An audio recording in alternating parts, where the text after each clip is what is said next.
பெற்றோர்கள் பெரியோர்கள் அவர்கள் என்றைக்கும் பார்த்து வைத்து செய்யக்கூடிய திருமணம் என்பது ஒரு நாளும் பொய்க்காது என்கின்ற வாதத்தை சொல்லி, ஆகவே வயது முதிர்ந்து திருமணம் செய்வது தப்பு. ஆனா இன்னும் நான் அந்த எதிர்பார்க்கிறேன், இதை எதிர்பார்க்கிறேன்.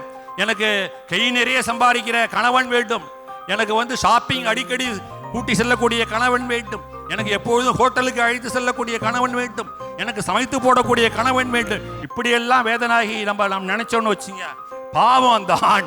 நிச்சயமாக அவளும் எப்படி இருக்க வேண்டும், நமக்கு வரக்கூடிய கணவனுக்கு நாம் பிள்ளை போல இருக்க வேண்டும், நாம் அவரை தாங்க வேண்டும் என்கின்ற உயர்ந்த எண்ணம் அவளுக்கு இருக்க வேண்டும், அந்த மணமகனுக்கு இருக்க வேண்டும். அதைத்தான் ஒவ்வொரு பெற்றோரும் சொல்வார்கள். குடுத்தனம் பண்ண போற அந்த பெண்ணுக்கு அம்மா நிறைய புத்திமதிகள் சொல்லுவாங்க. அது தனியா ஒரு பாடலே உண்டு.